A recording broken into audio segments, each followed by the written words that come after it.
자, 오늘은 이제 전통적인 세계관에 대해서 조금 얘기할게요. 왜냐하면 서양 사람들은 우리가 이걸 알아야 돼요. 서구 세계는 우리가 알다시피 모든 과정이 시간의 여유를 가지고 거쳐야 할 과정을 거쳐가면서 서구 사회는 왔어요. 그러다 보니까 서구 사회는 물론 그렇게 왔어도 어떤 상태를 보면은 좋은 건 아니지만 그래도 그런 어떤 단계를 거쳐가면서 서서히 왔기 때문에 그래도 훨씬 안정적이고 어떤 잘못된 것을 대응하는 방식에 있어서도 확실하게 대응할 수 있고 좀 더 지혜롭고 효과적이에요. 예를 들면 공산주의나 파시즘이나 사회주의나 그 외 여러 종교다원주의 이런 여러 가지들을 대응하는 데 있어서 서구의 방식은 굉장히 그런 것들에 그래도 어느 정도 대응을 해가면서 뭔가 그런 거를 대처하는 데 비해서 이 동양은 예를 들면 이제 우리 중국이나 우리나라, 일본은 그래도 조금 좀 나은 편이지만 이 동양권이나 이 동남아시아권은 모든 게 급격하게 확 쓰나미처럼 밀려들었단 말이에요. 어떤 문명이나 문화가. 그러다 보니까 대처하는 방식이 어때요? 서툴러요. 특히 우리나라 같은 경우는 근대화가 늦었죠. 거기다가 일본의 어떤 점령을 한 30년 넘게 당했죠. 거기다 전쟁 있죠. 거기다 또 공산주의와 민주주의라고 하는 이 두 체제가 맞서죠.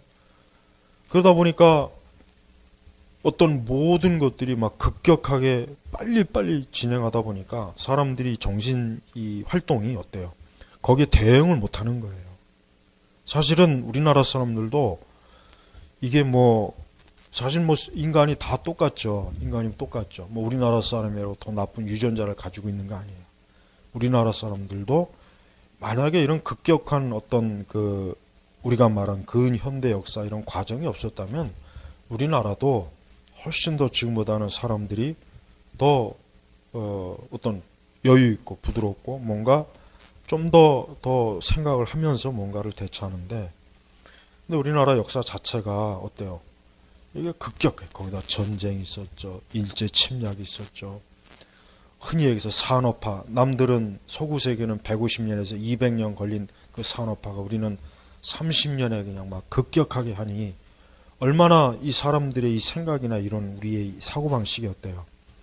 이게 제대로 체계도 갖추지 못한 상태에서 물 밀듯이 밀어오는 거예요. 여러분, 아프리카에서 예를 들면 아마존에 사는 사람들한테 삼성 갤럭시 이번에 최신 폰 뭐예요?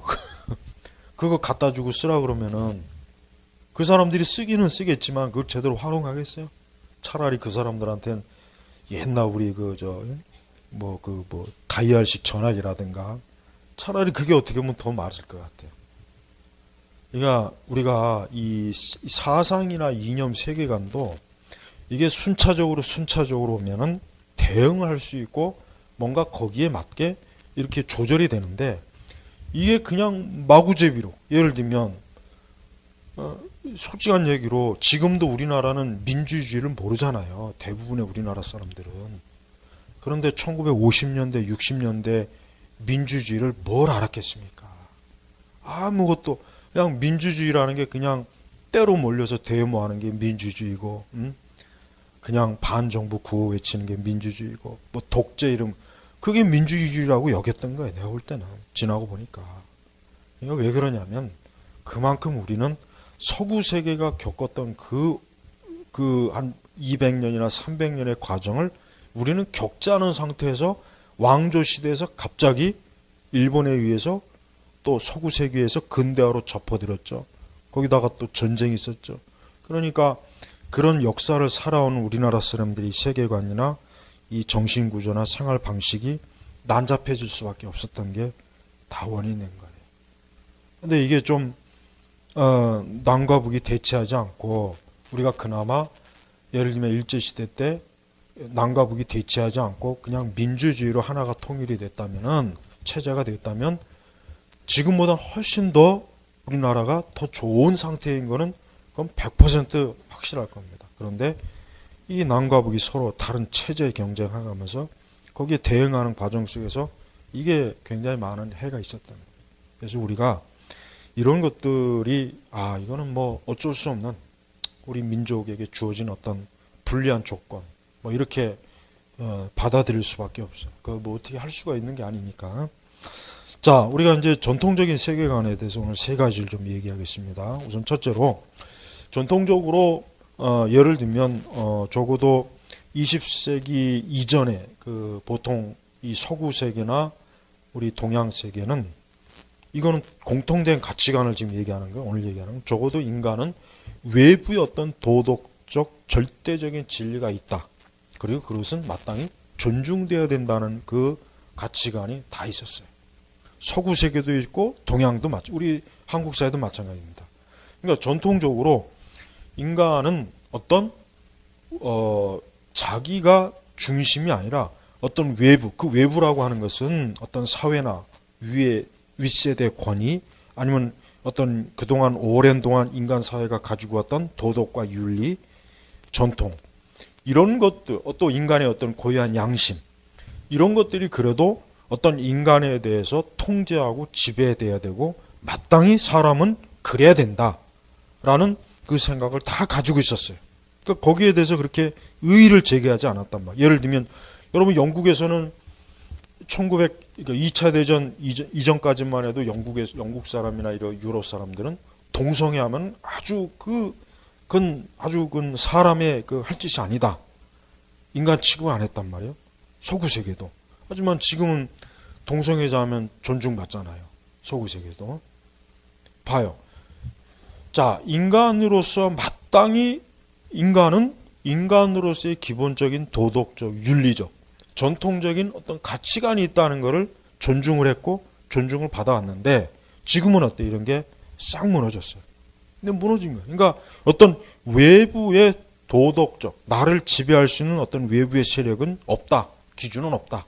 내가 내 중심이다. 내가 세상의 중심이다.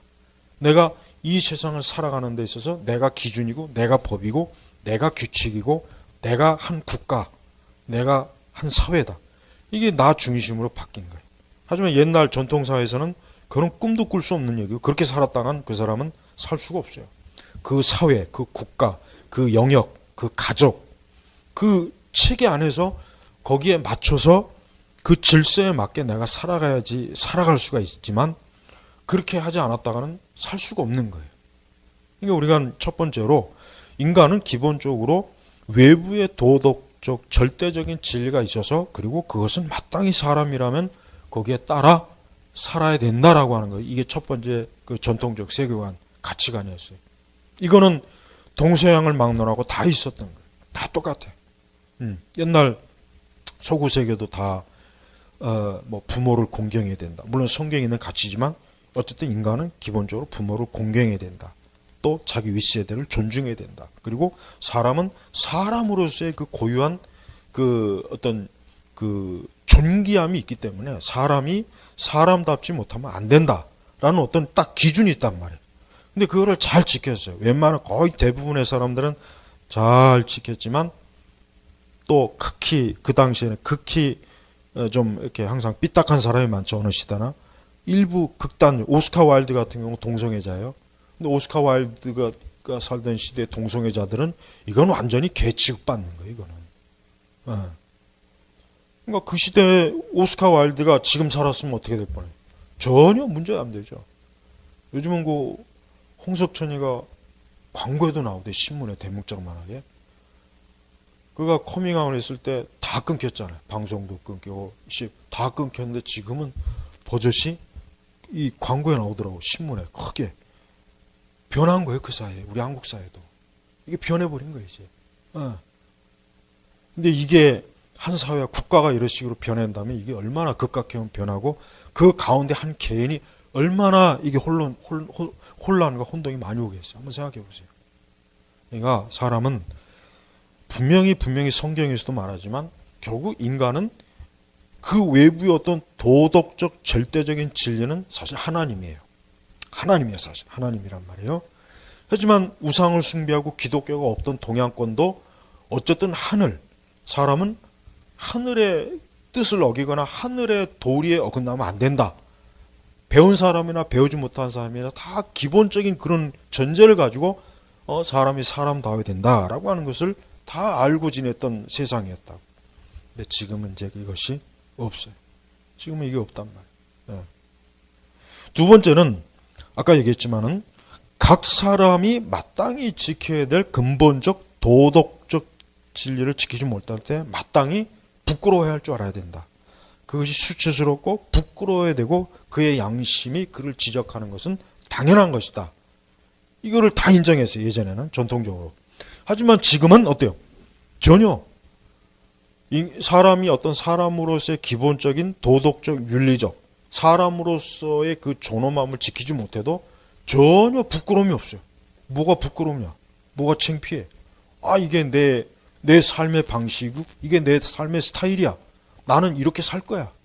전혀 어때요? 부끄러우지 않아요. 하지만 옛날에는 옛날 사람들의 가치관은 사람이 어떤 넘지 말아야 될 어떤 선을 사람이 놓으면 그거는 부끄러워야 된다. 그 양심과 그의 삶에서 그것은 마땅히 어때요? 그 자신이 그 자신과 그 가문과 그 지역 사회에 아주 부끄러운 사람이다. 이런 인식이 다 있었던 거예요. 그러니까 옛날 우리 사회도 60년대, 70년대 이런 사회, 우리 사회도 사실 3, 40년 전만 해도 우리 사회도 아직도 이런 게 다 있었어요. 그래서 함부로 이렇게 막 하지 않았단 말이에요. 적어도 그때까지만 해도. 물론 그 전에 비하면 또 풀어지긴 했지만. 근데 지금은 이제 그런 게 없잖아요. 오늘날 우리 시대 사람들의 가장 큰 문제는 이거예요. 마땅히 사람으로서 수치스러워야 되고 부끄러워야 되는데 전혀 그런 게 없는 거. 여러분 개나 돼지가 수치스러워하고 부끄러워하는 거 봤습니까? 없잖아요. 없는 거예요. 그건 없는 게 당연한 거예요. 짐승이니까. 하지만 사람은 마땅히 자기가 하지 말아야 될 것, 하지 말아야 될 어떤 것을 넘었을 때는 당연히 얼굴이 빨개져야 되고 양심의 가책을 입어야 되고 내가 이게 잘못했구나. 이게 내가 문제구나. 라고 하는 이게 뭔가 강하게 그 양심에 압박을 줘야 되는데 지금은 뻔뻔스러워요. 내가 어제 아까도 얘기했지만 우리 최근에 그 청와대 대변인 보세요. 참 이거 정치적인 얘기 하자는 거 아니에요. 이번에 문재인 정권이 임명했던 장관들 보세요. 다. 그거는 정말 기본적으로 어떤 굉장히 고위 공직을 맡기에는 그건 적절한 게 아니잖아요. 부동산 투기했지, 뭐 했지. 옛날 같으면은 그건 감히 꿈도 못 꿔요. 과거 30년, 40년 전 같으면 그런 사람들은 아예 공직에 나오지도 않고 세우지도 않아요. 뽑지도 않아요. 근데 지금 그런 사람들을 버젓이 뽑아요. 이 사람들 장관 임명하겠다. 뭐요?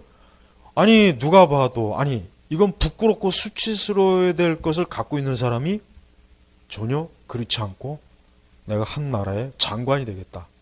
여러분 이게 지금 우리 사회가 정상이에요? 이거 아니거든요. 근데 이 아닌 것을 우리 한국 사회는 이거 빨리 보편적으로 인정해야 되는데 여전히 그거를 그거 뭐 어때? 그게 뭐 어때? 이러고 나와요. 그러면 반대로 그럼 박근혜나 이명박 대통령 때 만약에 이런 사람 임명했으면 가만히 있겠어요? 난리가 났을 거야. 난리가. 별 오만 쇼로 해가면서. 이게 지금 우리 사회가 사람이 짐승의 수준으로 계속 지금 떨어지고 있어요. 짐승의 수준. 사람은 얼굴이 붉어지는 건 이게 사람의 이게 특권이에요.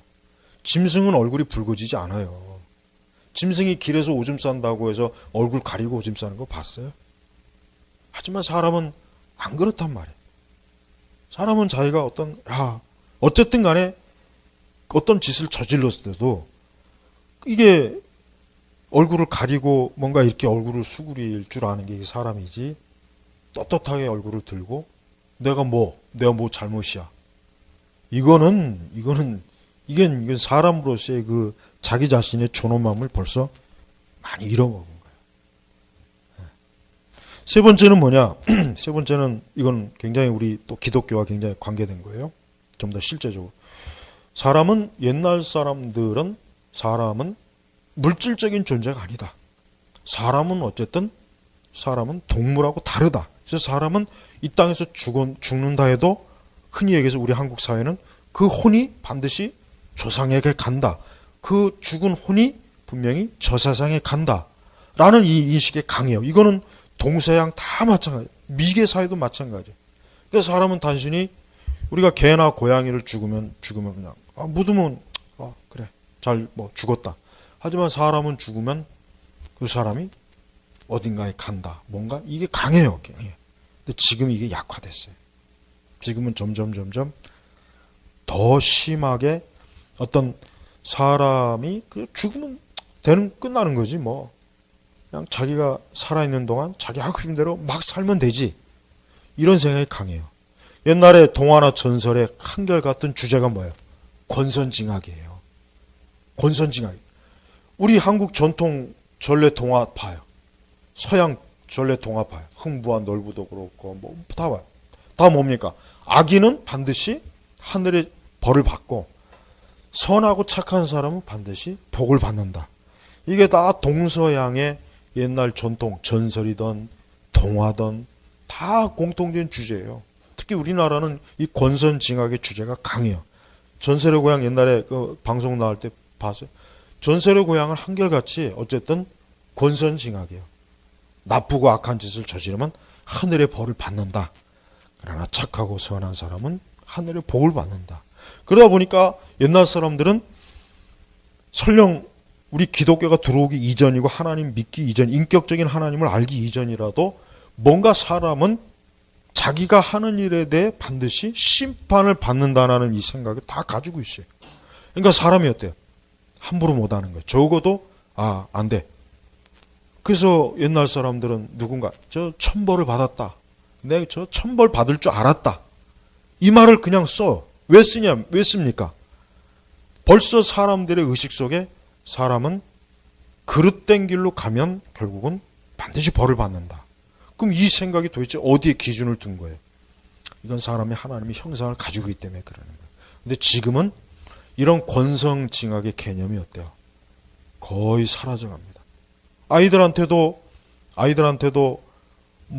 전래 동화를 들려주면 우리는 내가 초등학교 때나 이럴 때는 감동적으로 그래 착하게 살아야 돼. 악하면 안 돼.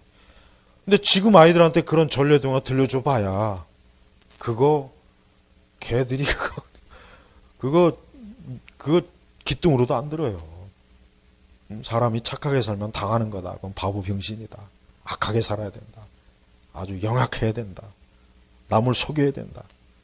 벌써 지금은 아이들마저도 이 세상은 이게 어쨌든 내가 남들보다 뭔가 어쨌든 남들을 밟고 해야 내가 더 돈도 많이 벌고 잘 사는 거다. 이게 벌써 들어와 있어요, 아이들.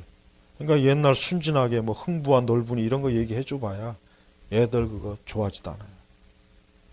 그러니까 공통적으로 인간이 이렇게 어쨌든 사람은 단순히 물질적인 존재로 끝나는 것이 아니라 그 사람은 자기가 살아온 것에 대한 평가를 받는다. 여러분 우리 조상들도 다 하늘이 두렵지 않느냐 그러잖아요. 여러분 그 사극 보면은 내 이놈 하늘이 두렵지 않느냐 막 이런 말 나온단 말이에요. 그게 다 우리 조상들이 갖고 있던 생각이고 이거는 서양 사람들도 갖고 있던 생각이에요. 근데 지금은 전혀 거의 하늘을 두려워하지 않아요.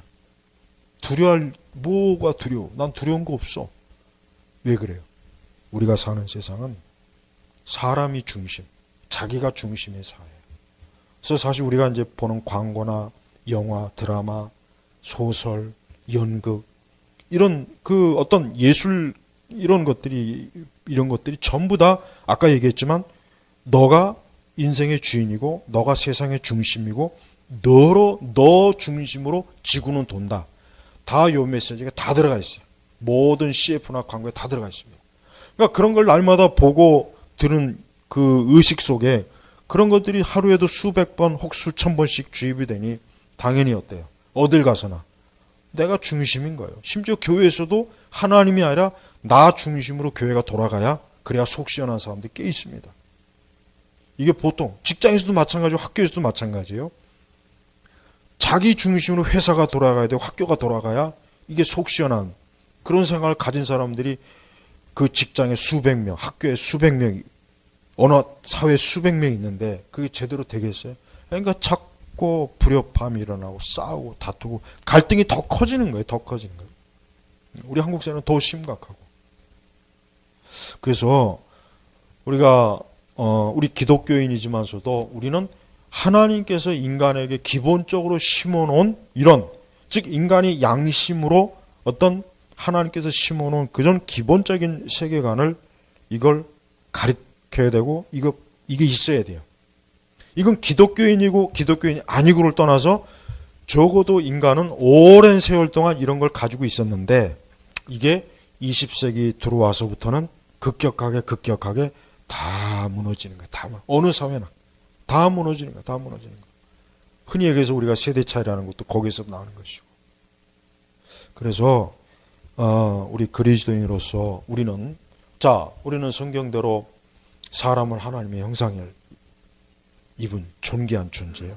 그러면 적어도 그 사람이 믿는 자이든 믿지 않는 자이든 인간은 나름대로의 누구나 다 존엄성이 있어요. 존엄성이 있단 말이에요. 근데 그 존엄성을 어쨌든 지키면은 좋아요.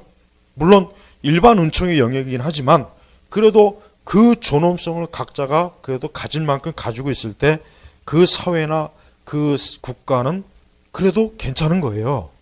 그렇지만 그 존엄성을 무시하게 되면은 최악이 돼. 계속해서 사람들이 힘들어지는 거예요.